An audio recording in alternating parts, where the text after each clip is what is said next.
언약을 주리니 그와 그의 후손에게 영원한 제사장 직분의 언약이라. 그가 그의 하나님을 위하여 질투하여 이스라엘 자손을 속죄하였음이니라. 아멘. 이 말씀은 살아계신 하나님의 말씀입니다. 잠깐 기도하겠습니다. 살아계신 하나님의 은혜가 이곳 가운데 넘쳐날 수 있도록 허락하여 주시옵소서. 비누아스와 같이 하나님의 마음을 공감하고 하나님의 질투하심으로 세상을 바라볼 수 있도록 우리의 시각을 넓혀 주시고 주님 마음을 깨닫게 하소서. 예수님 이름으로 기도합니다. 아멘. 할렐루야. 난리가 났습니다. 본문 보니까 안 그렇습니까? 난리가 났어요.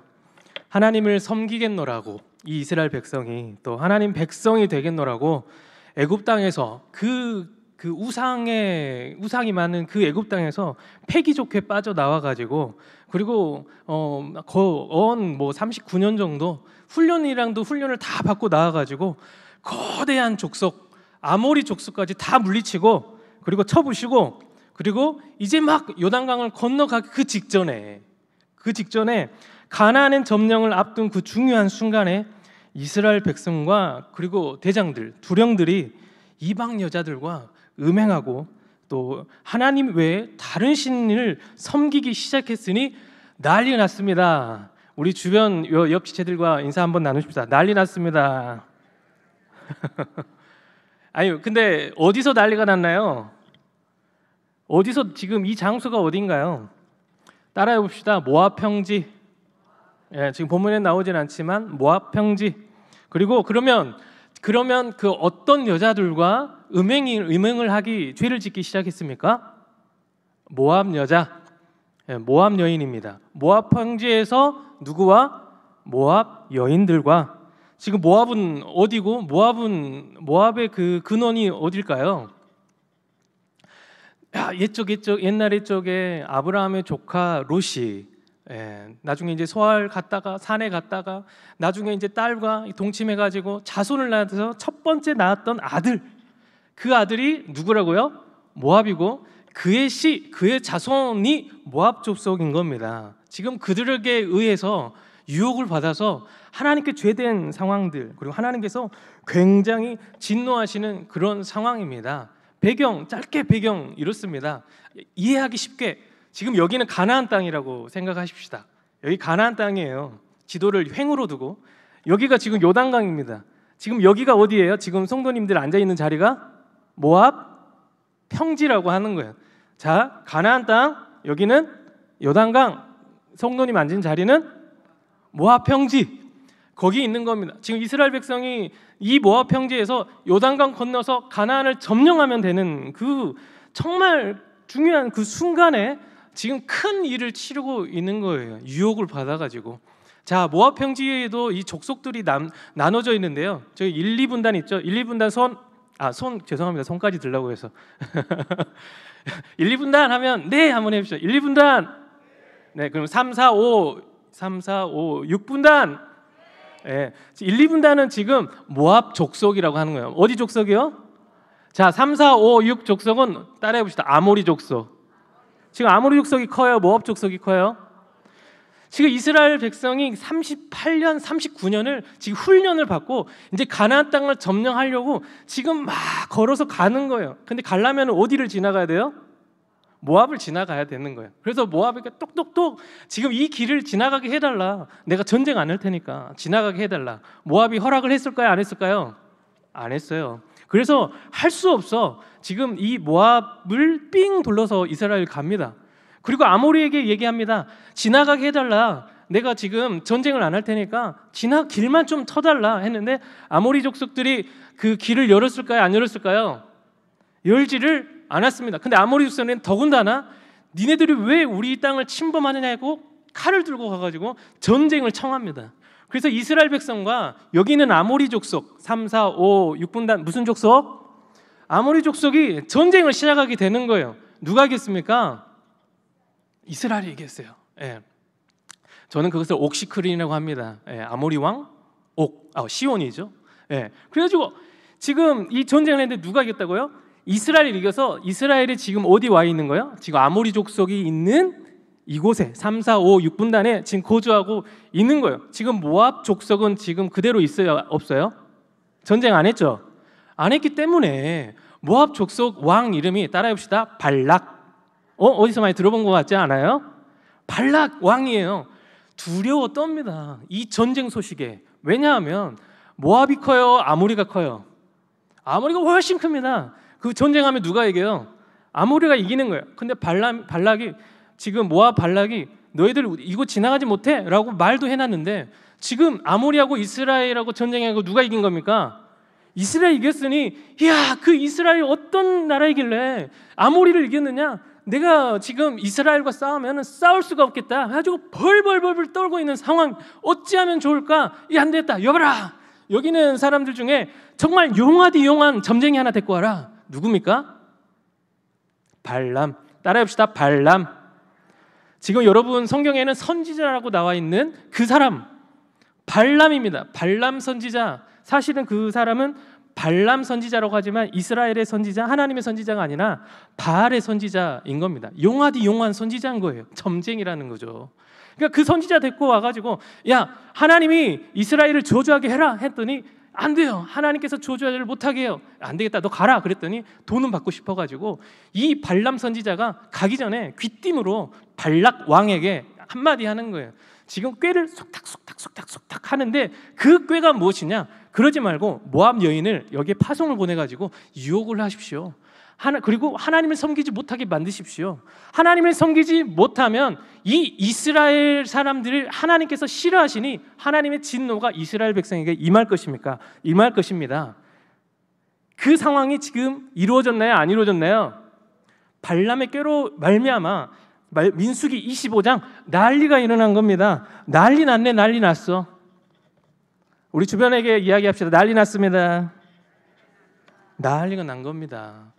하나님께 용하디 용한 점쟁이가 지금 저주를 굳이 하지 않더라도 유혹 빠져가지고 죄 받아가지고 하나님의 진노하심을 받게 되는 겁니다. 이 난리가 난 겁니다. 어떤 난리가 났습니까? 이방 여인, 모압 여인을 만나가지고 이 사람들이 음행에 빠지기 시작했습니다. 근데 이 이방 여인은 누구를 섬기느냐? 바알부올입니다. 3절 한번 읽어보도록 하겠습니다. 3절 시작. 이스라엘이 여호와께서 바알부올이라는 우상의 가담, 우상을 섬기기 시작한 하나님께서 어떻게 하셨다? 진노하게 하셨다.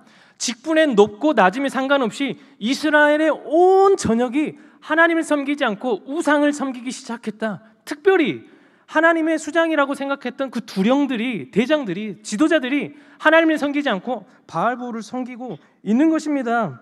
심지어 그래서 하나님께서 진노하고 이 땅에 뭐가 일어났냐면요, 연병이 일어났습니다. 전염병이겠죠.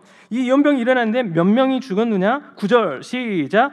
그 연병으로 죽은 자가 24,000명이었더라. 24,000명이나 지금 가나안 땅을 정복하는 그 시기를 앞두고 엄청나게 많은 사람들이 누구의 진노 때문에?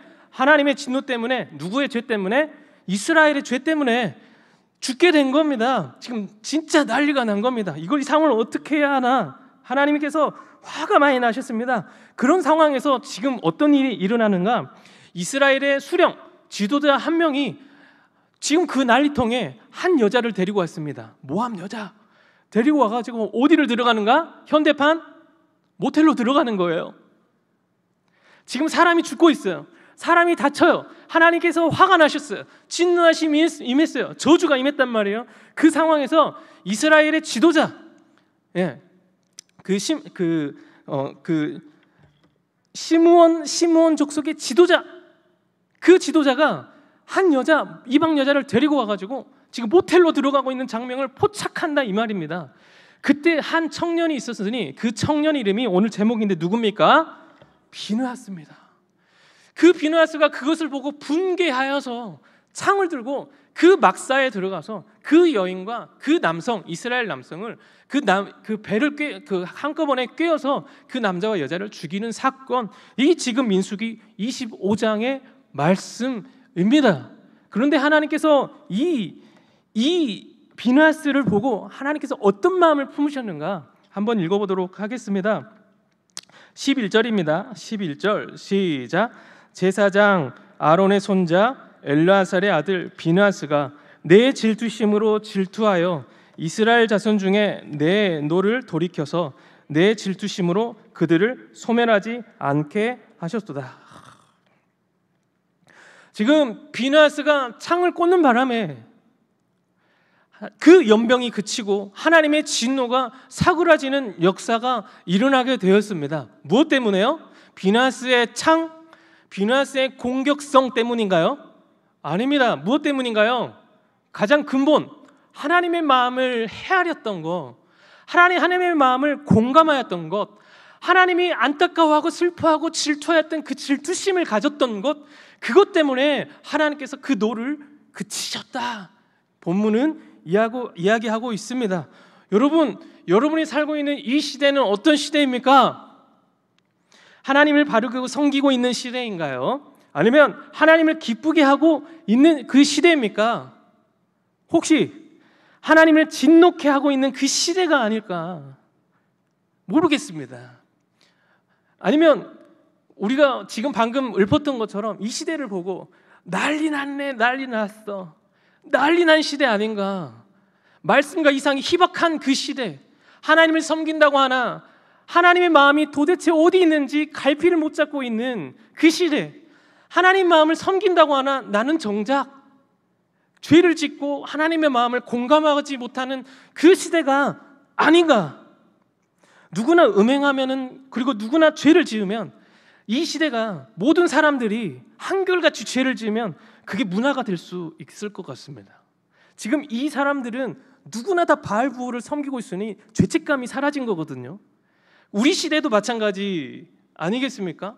누구나 다 죄를 짓고 누구나 다 하나님을 좀 디켜내줘도 괜찮아 하는 그런 분위기이니 지금 우리가 하나님을 굳이 안 섬기더라도 괜찮아 보이는 거예요. 사람이 하나님의 진노하심으로 말미암아 영이 죽고 있고 사람이 죽고 있는 이 시국에도 우리 누군가는 음행하는 그 여인과 함께 죄를 짓고 있는 것 아닌가 모르겠습니다. 음행죄를 말하는 게 아니라는 거예요.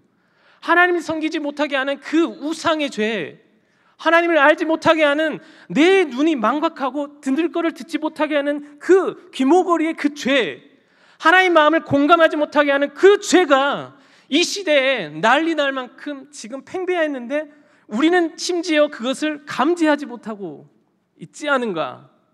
그게 바로 이 시대가 아닐까? 죄책감이 없는 그 시대. 그걸 보고 성경은 이렇게 얘기하죠. 성령을 소멸하였다. 이 시대에 비느하스의 창을 드는 여러분 되시기를 주님의 이름으로 축원합니다. 비느하스의 마음을 갖는 여러분 되시기를 주님의 이름으로 축원합니다. 오해하지 마십시오. 사람을 함부로 공격하라는 말이 아닙니다. 그 창으로 누구나 막 쑤셔대라는 말이 좀 강했지만 그 꿰뚫으라는 그런 말이 아니라는 것입니다. 하나님의 감정을 공감하자는 얘기예요.